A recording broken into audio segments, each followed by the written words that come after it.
Lately I be living it, yeah, it's just the beginning. Countdown racks for the culture, I be killing it. Another me than never be, something like you never see. Yeah, high, got me sipping on my Hennessy. Lately I be living it, yeah, it's just the beginning. Countdown racks for the culture, I be killing it. Another me than never be, something like you never see. Yeah, high, got me sipping on my Hennessy. I'm happy to be on For the Culture with Oba Lurge. Boom, boom, boom. Ninjas. Big up, ninja man.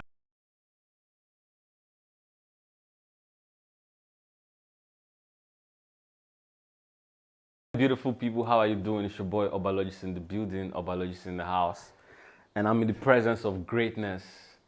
I'm in the presence of a legend, and it's such an honor to be here. Good morning, sir. Well, good afternoon. Is it afternoon already? Yes. Good afternoon, sir. Yeah. How's everything? How's it been? Yeah, life is good. LG is my nickname. My initials, Lemi Ghariokwu. Life is good. Yeah. LG. So I must commend your wittiness. Yes. Sometimes when you make statements, I just screenshot them and I send them to Kizo, and he'll be like, "This man has got bars." Yes, in life we go through a lot. When you go through a lot, you don't have to be bitter.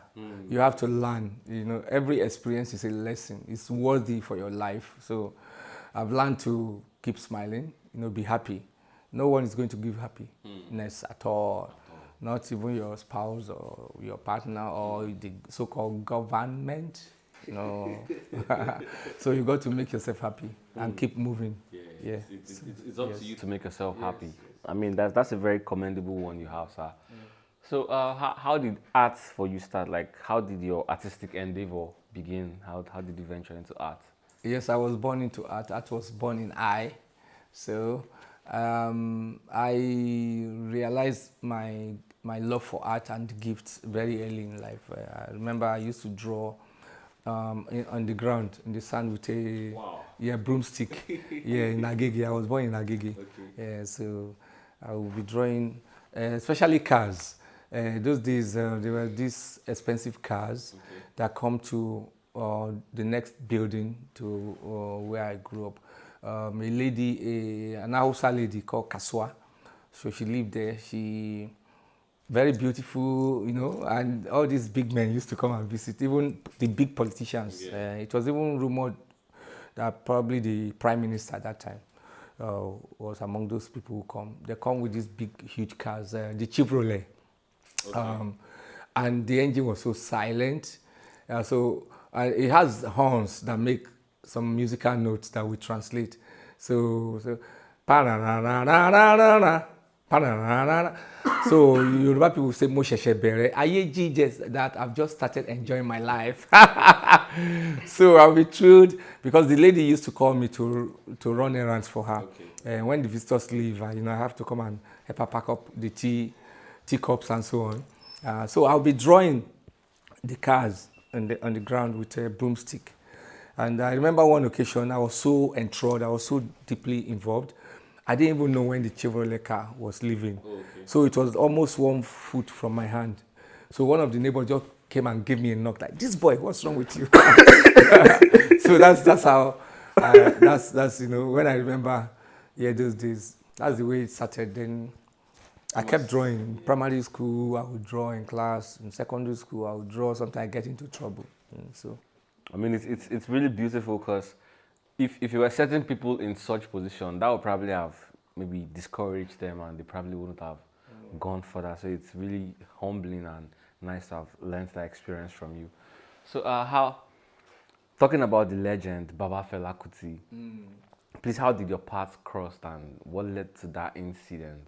Yes, I believe in predestination. I believe in destiny because I study metaphysics. Even with Fela, we study metaphysics together. So, human beings, we are born to this world, to this life, with a purpose. We have a plan before coming, but the problem we have is the miseducation that is already laid down as foundations on this earth. So people eventually get confused. But the few who can hold on to that connection to their inner being. Yeah, they may call them rebels initially, but when they succeed, people clap, you know. So I believe in predestination. So I believe Fela and myself, we had the same kind of purpose aligned in the sense of working towards the mental liberation of our people. So the Fela's stature is huge, but you know, a role is a role. So I don't believe like in superiority or inferiority. I believe, you know, we are all uniquely made. So Fela played his whole role with the music, and when I met him, you know, I had to play my role with the art, and that was the synergy. And that's why my relationship with Fela was is being described as divine collaboration. It was divine because it was so powerful. And why Fela, you know, loved me so much and I love him so much is that connection. We share the Pan-African ideology together. I was born into it, ready before I met Fela. So it made it, you know, become a fait accompli. So that's the thing. It was in 1974 that my destiny crossed with Fela's destiny, and we met and we started. Yeah. Amazing story. I mean, such a honor to be in your presence. So when you want to design art, where do you get inspired? What inspires you when you want to make art? Yeah, naturally is a key word. For any human or any creative, your immediate environment should inspire you. Your work should reflect your environment. But, you know, we have issues. Miseducation that we go through has made us as Africans, you know, get confused as human beings. Seriously, Fela said it once that Africans are amongst the most confused human beings because we don't even know our identity anymore. We are so confused. We want to be somebody else. So that becomes a big issue. But for anyone who is connected to their self, because the greatest injunction for any human being is know thyself. That should be the foundational teaching for any child. Know thyself. Find out who you are. So you connect to your inner being, and then you find out, you know, your gift. Everybody is gifted with something to contribute and to survive this world. So knowing that will set you free eventually. So with me, my immediate environment inspires me. Everyday movement of people around me, my culture, tradition, the ones that is left of it that I can pick, and then on the global scene, because it's age of information. So I'm very attentive to information, because if you are not informed, you are not enlightened, you have a narrow, you know, very narrow parochial viewpoint about life, and that's not progressive. You can compare, you can imagine this analogy of the black and white TV that we had in the 50s, 60s, black and white television, and just one channel or two channels. Now, fast forward color TV, fast forward cable TV, you have a TV set that you can have 1,000 channels. So imagine the mind that's exposed to that compared to monochrome mind. You understand? So that's why information is very important. So I make it a point of duty to know what's happening in the world. And Fela exposed people like us, you know, to reading a lot of books about conscious African history, not the Mongo Park, not the Mary Slessor bullshit that they taught us in schools to make us inferior. So with Fela's, my association with Fela, I was exposed to books. You can imagine Kwame Nkrumah of Ghana wrote so many books, dozens of books, Kwame Nkrumah. But how many Africans know that? We never thought about that in school. So from Nkrumah's books, you know, the Pan-African thinking grew. We set up a young political movement in Calcutta. It was called the Young African Pioneers. We got the idea from Kwame Nkrumah's book when we read about him setting up the Ghana Pioneers, because he was trying to inculcate a new ideology in the young people. You know, so he set up that to take over and discard the Boy Scout, Girl Scout, and, you know, those colonial setups that they used to brainwash us. So we picked it up, and in Calcutta we started the Young African Pioneers. Yeah. So that's the thing. So that's my inspiration is from everywhere, from my immediate environment and from the global scene. So it makes me the contemporary artist that I am. Yeah. So So you talked about the young African pioneers. Like, how far did you people go with that? Um, I don't know if I should use the word unfortunately, but Ouch. we did what we can, just a few years, because not long after, Fela's house, Calcutta Republic, was burned to the ground. So there was a lot of shift. And then the government, it was Obasanjo, Olusegun Obasanjo, that was the head of state, then military head of state. He banned the association. the association, Wow. yes. That's just how impactful it would have been. Yes. And we had thousands of young people here that who were trying to teach, the Pan-African ideology at the shrine. Yeah, we had a newsletter too. We published. Wow. Yeah, but everything just later it metamorphosed to movement of the people, MOP. Later, when Fela tried to go into politics and try to campaign, to be president of Nigeria, but it was not registered. His party was not registered. Everything was. So sometimes I reflect back and it pains me. Like I wish younger African pioneers had the opportunity to grow. Look at the pirates' confraternity in the universities. Yeah. It was set up by Wole Soyinka, and they are still on to today. And you go to all these national assemblies, some of them, that one, politician, what do they call him now? I used to sing in National Assembly. Is it Dino? Yes. He's, I think, I hear he's a member of the Paris Confraternity. So you can see if one has members of like young African pioneers that are in places in governance and so on, it will be easier to push some ideals, right? Yeah. But it's if wishes were horses. But speaking of confraternity in this day and time, what happens is completely different from the ideology that these people laid on the ground for that. What could be the problem? Are you referring to like cults and so on? Yes, exactly. Okay. Africa's problem is deeply rooted in copyism.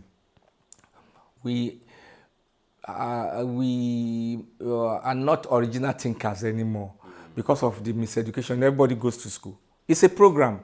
The program, imagine you go to school. It's the same thing they teach everybody, right? It's a program. So it's called a mind fuck. It's intentional. Everything that the colonialists do is with intentionality. Even our governance, they run it. It's remote control. It's Mickey Mouse governments what we have. You can see what this present government is doing. Yeah, it's sad. It's IMF and World Bank bidding. That's why they went to Chatham House. The 4 presidential candidates of Nigeria went to Chatham House to explain to their masters what they will do. It's like they went for interview. So the one they approved now ain't they there. So you never even use 1 hour for government. You say subsidy is gone just by mouth, and the subsidy is still there. You understand? So that's the problem. We are not true to ourselves anymore. We are not. So I was talking about copyism. What do you see in Hollywood? What do you see in Babylon? It's crime. And it's glorified in movies. You see Rambo. You see what is Rambo doing? He's shooting, and the blood is so beautiful, right? But if you see somebody in one village here use knife or cutlass, to the warped mind, you think, oh, that was its worst evil. And you never condemn the one in Babylon. So, and look at the music. Look at the hip hop. When a people will use the most denigrating, the most hateful terminology for themselves. The people call themselves niggers. Whoa! I will never cease to be amazed and disgusted. Niggers. And you call your women bitches and hoes. Have you seen any other race? No. Have you seen any other race that will do that? Chinese people will call themselves chinko. No. And say they are proud about it. Nah. Indians, they'll never do that. Not to talk of the Europeans or Americans. It's our own people that still think, in a rubbish way because of the brainwash and self-hatred that's implanted. It's like inoculation of colonial mindset. You understand? Yes, so because of that, if you know the hoods now, so our young people too want to do hood because they are seeing the beautification of toggery. You understand? Yes. On Hollywood. So when they form confraternities now, they want to spill blood because it's been glorified. That's what they see. They are the people who so-called look at civilized society. That society is the most uncivilized. That's not civilization. You can't denigrate your own race of people. Then woman, our mothers, our sisters, so they are bitches, they are hoes. and the thing sounds so sweet in their. When I see all these young people, even the Afrobeat guys too, they're nigga, my nigga. Nah. If you hear the word nigga, do you picture a successful person? No. Do you picture a progressive person? If you hear nigga, my nigga. Yes, it's thug. Nigga just denotes, it connotes like a rude boy, like, is that progressive? And this is the terminology that the slave drivers, the colonialists use on us in the plantations. And then we are happy to keep that. Because words are very powerful. Names are very powerful in true African culture. Names have strong potency. And words, that's why I love my Rasta brethren. You hear a Rasta man say nigga. There's no Chris now. No, for real. Words are very powerful. So we need to stop that. And I've been telling a few of, my young friends, in the field, like, I even came up with an idea. Okay, we love, a lot of young people love the anime, right? The Japanese something. There's the Ninja Warrior, Ninja Turtle, right? What does the Japanese show with the animation? They are, conquest. They are strong. They are bold. That is who we are supposed to. That's who we are supposed to be. So Ninja Turtle, right? Yoruba folklore. The turtle, the jakpa, is the wisest animal in the jungle. Yeah. So picture it as an African, as a Nigerian, as a Yoruba person. Let's even bring it to that. I'm painting a picture. I'm not into all this rubbish tribal talk that people, are talking every day. You understand? So the jakpa is a ninja, right? Yes. So rather than be a nigger, why don't you be a ninja? So if you're looking for rhymes, the music needs rhyme. So I'm a ninja. So some of my close friends, in this industry, in music industry, yeah. I call them ninja, my African ninja, and I'm pushing it to them. Even Fowls, I mentioned it to Fowls years back. So why don't you people throw away that stupid word, ninja? But they are scared because they are Ogakabata, Babylon. Now I paint them for them. I don't know who sent somebody to be Mumu. So Pizzo and Payback, from today henceforth, you guys are my ninja. Yes, ninja. Yeah, a ninja is the turtle is the wisest animal in Yoruba folklore. So take it from that. So look at the warriors, the Japanese. Ninja is, we should be ninjas. How can we be niggas, slave? You can't call yourself slave again. You they happy? No. I've never seen things from this perspective before, and it's so funny. Yeah. So, files, you mentioned files, and I remember the moral instruction at work. When I saw it, even as at then, I'll be very honest, I had not come across, I didn't know your name, I had not come across you. So, but when I saw it, I was like, this has so much similarities with Fela. Yeah. So it was even my friend Pizzo that brought it to my notice that it was you that did that artwork, and I'm like, oh hey, because when I saw the album art, I was like, this has so much similarities with Fela. Yeah, style and pattern. Yeah, yes. I could just feel it. I could feel it, but I didn't know. I was so excited when Fowls approached me for that. Yeah, I was so excited. I said, hey, these young people now, So, Sal, please, are you still open to collaborating with young people? Oh, of course, that's what I do every day. That's what I want to do for the rest of my life. Oh, so my goodness. 90% of my friends are Gen Zs and millennials. Girls and boys. The too much book Africans read, the more Oyibo mentality they have. They can't relate to their environment. That's all the PhD people. Academia. What does academia do? Theory. They'll just be talking theory. No practical. And that's the intent why that institution is set up that way. Academia is a very dangerous thing. That also Fela revealed to me. And he said to me, you love to read? Get your information. He said, rather than go to university to study art, buy books on art, study and pick what you want. And that was what I did. And implement. Yes, I will show you the first book I bought immediately. Please, I wrote something inside and it's become prophetic. I said, I'm going to make it in art. I will show you how. Amazing. Yeah. Super amazing. So, what's the role of music? Your art is deeply rooted in music. Yeah. So You should go and read my article, Rolling Stones. Please, I will. With Rolling Stones. Yeah. Damn. I definitely will check it Yeah, out. yeah. It's last week now. Check Rolling Stones. I will send it to your WhatsApp. Please. I mean, I can't even wait to read that. I explained everything. Okay. Both role of music and art, Yeah, and I was about to also ask that. the consciousness part too. Yeah. But please, I mean, just for the viewers, can you please just buttress on that, like the role of music for you and when you're creating and. Yeah, visual art has its role. There are people who love the aesthetics, people who love the messaging, people who love it for vanity's sake, for decorative sake, and so on.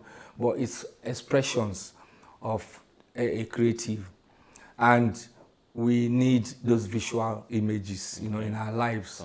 In that corner, music, at the same token, music is such a powerful force. You can disseminate information with music. You can promote ideology with music. You can tell history with music. Yeah. Same thing with visual art, especially when you're a conscious creative. You understand? Yes, sir. So that's the way I prefer to see it. So like I played my role with my visual art vis-a-vis Fela's music, and that combination became much more powerful than just one media. You understand? So a lot of places I go outside these shows, they'll tell me it was actually the art that attracted them to the music. When they entered the record store, they saw the art and said, what music is this? You understand? So everyone has their role to play.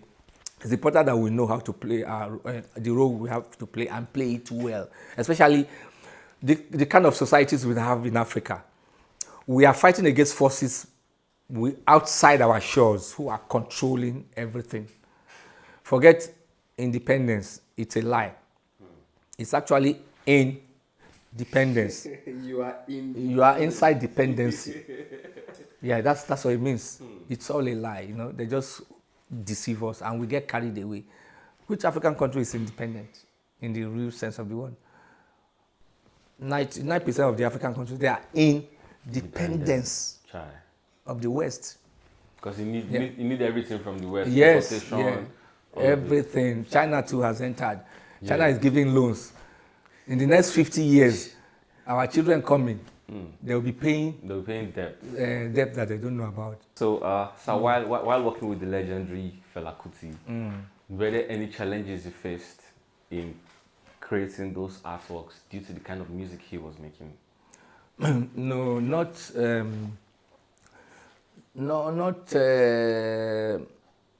How do I put it now? Challenges. Anyway, sometimes the word challenges, challenge creates like it has to be like negative or a problem, and not such happened because, like I said, we share the ideology, and we're very close. So, I had the opportunity to witness his process from scratch. Some of the songs during when I was, associated with him closely, I automatically knew the reason why he's singing that particular song, the lyrics, what is the message is passing. Yeah. So I already know. So by the time his process is, he creates the song at home. The Africa Shrine was on the same street. Okay. Just one block away. One street distance, but it's the same road though. So it's just like 3 minutes walk. Okay. From Kalakuta. But he rehearses at home when he's composing a new song. So I'll see all the process, like the editing of the lyrics or something, Then when he's done, and during that week's performances, he used to have 4 shows a week. He was very hardworking. 4 performances a week. Payback, how many shows have you done this year? So he used to do 4. Tuesday night, they called Ladies' Night. So ladies are free. They don't pay, but their boyfriends will pay. And that's why Fela got more girls, you know. Yeah, the music is about the marketing girls and children. Marketing. So ladies' night on Tuesday. Friday is Yabis night. Yabis, you know, is to yab. So that night, the fans who love political talk, it's on Fridays that you abuse the government, abuse anybody. He mentioned name, you know, they fear anybody. Whether they're very dark man. The grandpapa of very, very dark man. But that was very bold. You just, anything. So, that's Fridays. Saturday, comprehensive show. Why it's called comprehensive show is because it's comprehensive. It's full performance. The reason, during the other performances, he has 4 cages in Shrine. Okay. You know, the 4 corners of Shrine. You've been to Shrine before? Yes, I have. You know, like where those girls dance. Heavy bands. So, during the other shows, they dance one like that. But on Saturday, all the dancers dance choreography on the floor. Okay. And like about, I think they had like up to 20 or 15, 16 or 20 dancers. So, then the Saturday, he does his religious worship. You know, he's traditionalist. Yeah. So he will do his Shango worship. So he has his altar. Yeah. He will pour libation. They will kill a chicken, fowl. Yeah. But he doesn't invite anybody. He doesn't evangelize. It's not like Christians say, come on, Jesus Christ. He doesn't do that. But he incorporates that to the performance. Yeah, I saw some clips of him doing all of those before going on stage. So that's Saturday. That's why it's comprehensive show. Then Sunday is for people like me. It's only Sunday shows that I like to attend because of the time frame. Okay. The other show starts late till morning. I didn't like nocturnal thing. So Sunday is called the Sunday Jump. Okay. It started at 6 and ends at 11. Because me, I be obedient child. I won't go home to my parents every day. So they used to laugh at me, say, let me is mommy's pet, you know. But that's my only Let me job. be mommy's pet. I just hold myself. See me today. So when he finished rehearsing the song to his satisfaction at home, it doesn't mean a day. It can be during the week, he's rehearsing at home. But at the shrine, he would have mentioned to the fans that, oh, I'm composing a new song. When we are practicing it, when it's fine, I'll come and play it at the shrine. Wow. So that's what he does. So when he now start playing it at the shrine, he plays it for a while. There's no determinable time frame, but it depends on the urgency. Because most of his songs are like biographical. It's what is happening to him right now. Yeah. Like police beat him, he can write a song relating to that. So it has like a period that if he doesn't release it, it will become cold, right? So when he composes it, start performing at the shrine, he can perform a song like maybe 2 months at the shrine or 3 months, then he will go and record. And he had this policy. Fela. Oh, he performs the songs and masters the song and understands the song before recording. For 2 months. Yes. Jesus Christ. The recording is not analog. It's not digital. It's analog. The whole band, they will play this exactly. What? Exactly like that. What? The only person I see right now is Burna Boy. You see Burna Boy's live. It's even better than his recording sometimes. That was how like Fela was. So the whole band will enter studio, they will record it exactly like they've been performing it. So it's after the recording they want to release that it will be my turn. Of course. When the master tape is ready, you know I have a master tape. I recorded though. Your song. But it didn't not come out. Now another story I go to tell you sometime. Major Fashe, all of them. You featured Major Fashe? Yes, they played solo for me, everything. Yeah. But in this digital age and time now, we can still put it out. We can put them out as. I'm thinking about that. I have a recording studio here. My son, wow. They are there. He has this. Payback is a rapper. Pizza is a rapper. I will take you. I will introduce you. My son has 3 friends staying over for the next few days. That's how they come. Wow. They're there. That's amazing. Yeah. That's amazing. Yeah. So when the song is recorded, it's my turn. So you can now picture, I've heard the song. Months. I knew why Fela composed it. I was there when it was composed. So I know what. So that's why when you say challenge, no, there wasn't such a challenge. Yeah. And most times, like 95% of all the albums. Fela, no comma. Yeah. When I bring the artwork, eventually, you look and say, God damn. They say, wow. Say, wow, God damn. Sometimes, say, let me say, motherfucker, man. So he used that motherfucker. You know, he got that from his stay in America. So, you know, we like to be influenced. But me, I never use that word. I know they like us. It's like I translate it to Yoruba. I do, yeah. So you see other people's culture. But Fela was champion of motherfucker. He uses it 2 ways. If he's angry with the girls or the boys in the house, he'll say, motherfucker. When he say that, he can get you beaten. He can say they should beat you. But when he's happy, like I present my artwork and he likes it, let me say, motherfucker, man. You see, he say it in a fine way. The tone determines the intent. Yeah, so those although, you know, like any relationship, it got to a time our egos started clashing. You know, myself, I don't become big boy. Fela show me. They've arrived. Yeah. I don't get mouth for the matter. So I don't get my own gang. Are you already making your own music? Yeah. No, I didn't make music that time. Okay. But, you know, like the ideology now. So I get my own set. Because some things we Fela go on do it too. You know, in get energy for me. My nature is different. I will not say, no, we can't go that way. Let's change the modus operandi. That we probably All the what they call them now, you know, those people with the leak or ganyash, all of them they just support Fela. So maybe 1 or 2 they my camp. So I start to be like, this boy don't you know, that kind of thing. So he showed me 2 artworks of follow the 2 artworks. The last, the second one broke my relationship with Fela. So I walked away for 8 years before we reconnected. Because myself, I vexed. Yes, no. I wasn't happy. Of your own, because I saw that he used it to clip my wings. It's not a honest criticism of the work. He just used the opportunity. So the first time, you know JJD, yeah. If you know the album cover, you see that there are 2 artworks. Okay. 2 artworks. It has reason.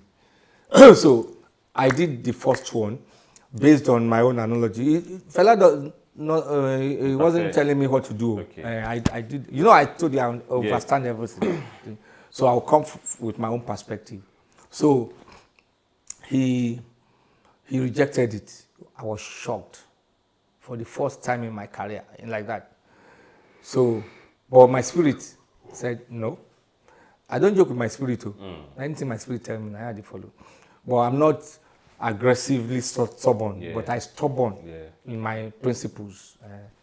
I'm very malleable, but I will tell you, say, Bame 4, enter my belly, make you know what's in the inside. I will just, you know, pretend for a while, but I must get what I want. That's my nature. So he rejected the artwork. He gave me his reasons. No, his reasons were fine, but me, I don't buy that reason because my works are spiritual. So my spirit just said, but I cannot fight my Oga. Of course. So I agreed with him. He now described what he wanted for the first time. I felt displeased. You know, he gave me concept. I said, okay. So I now went and did his own concept. So, but meanwhile, my rebel self, I said, okay. I go show him. He like I say, hey, this and that. I said, cool. When I come out there, because I was already in my own powerful position with my work. I deal with the managing director, the Oyinbo, the Oga of Decca. I deal with him directly. See, that's my power that I was telling you. So I decided I'm not trashing my own idea. So I decided I'm doing 2 covers. You're doing a double sleeve. What you want and what you want. But I didn't tell him more. So I now designed double sleeve. I now designed center spread. You know album now when it open like this. You know, say you go get design from me too. I designed that one on my own. I do everything. I go meet Oyinbo direct. So I presented to the managing director, Mr. Booth, John Booth. So he said, oh, wow. He said, you want a double gatefold? That's what they call that jacket. Even though it's a single record. You know, they do double album. Yes. It's not double album, but I did double sleeve. He said, you want a double gatefold? I said, yes. He said, okay. That time, they used to go and print in England, robot state printers. So he left. We don't get phone that time, no GSM phone. Now only Nitel phone. This whole village is here. Now only one person go get. You go back them or yeah. So he now traveled Yoimbo. He took the artwork. So a few weeks later, he came back. He sent somebody. You know, they go send somebody to you. Be say they go call you on the phone. So he sent somebody that they say my MD want to see me. He's back. So I went. He now showed me. He was so happy. He said, I said, look, it's lush. The album cover is lush. Said, it's beautiful. I said, yeah. He said, yeah, you can take a copy, show Fela. My heart now do boom. I said, my nyash go show now. So I went to Fela. That time, the house has been burnt. He was staying in guest house, Crossroad Guest House in Jibo. So I got there. Normally, you know, in his living room, you have like 20 people, you know, people all over the place. So I entered. I said, Fela, change the album cover, don't ready. He said, hey, just look. Say, hey. So I already folded it, right? So the front, I showed you. I said, he said, what? He said, I said, this your own. You know, he was puzzled when I said, this your own. I just turned it back. I said, this my own. His eye just red. He said, Lemi, you hit me below the belt. You know, he has big voice. You hit me below the belt. I just ran. I went home. I didn't come back till the next day.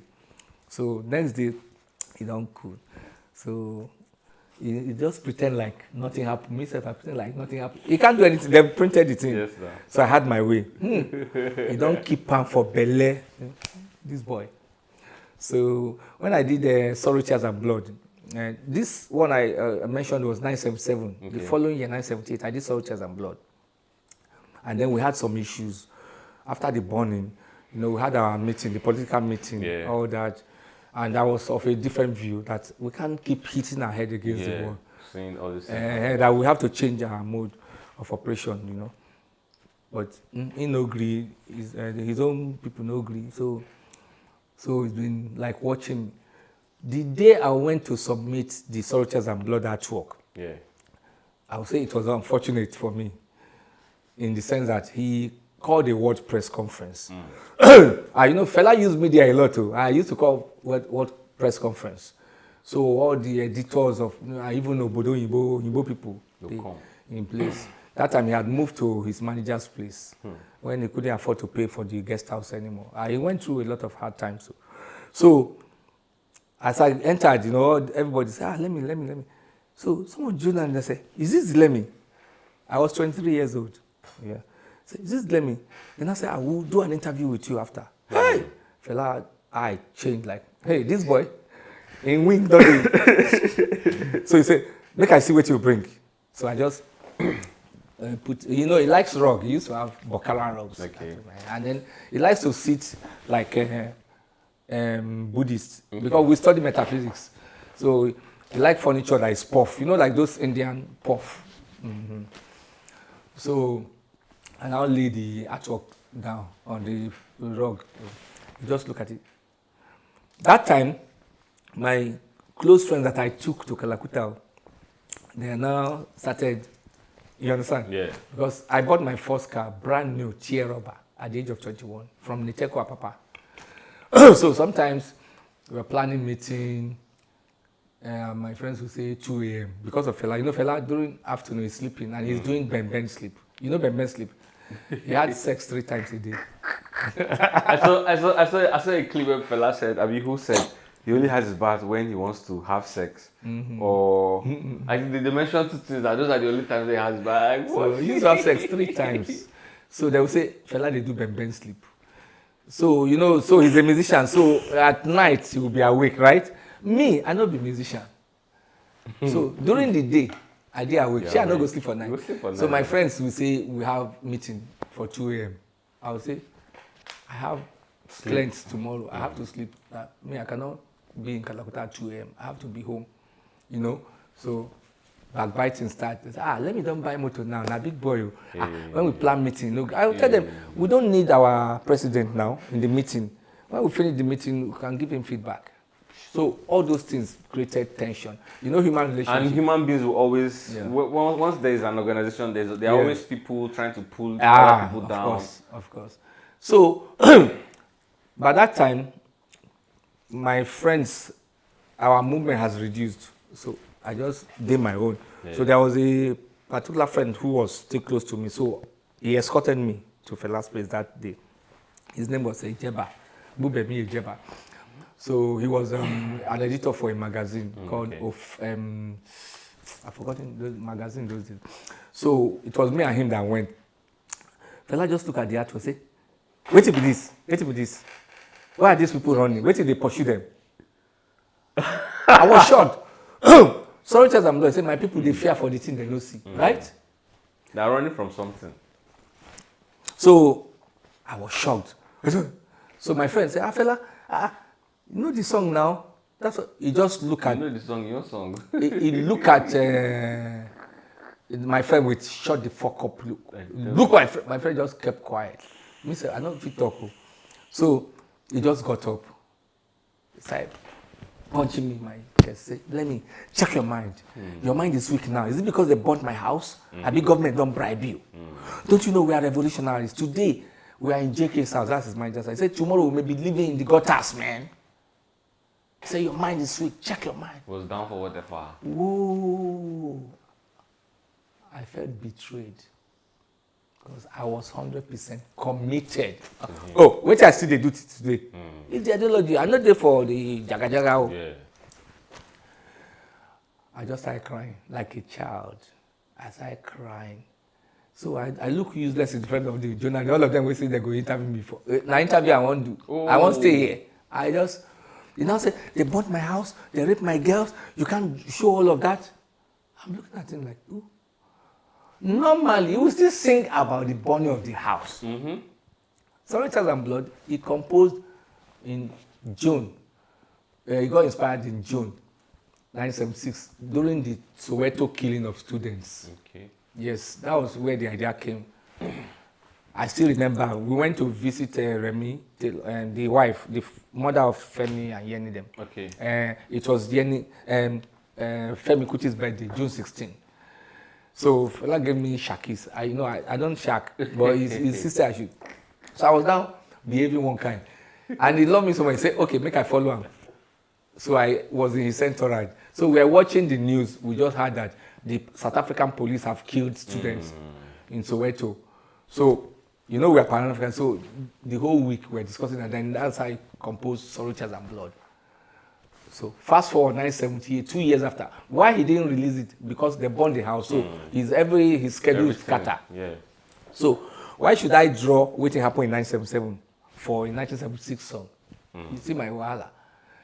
So I just could not talk. I just started crying. I knew he did it intentionally. So he now said they burnt his house, they raped the girl. I don't draw that one. Not being they tell me what I could draw in the first place.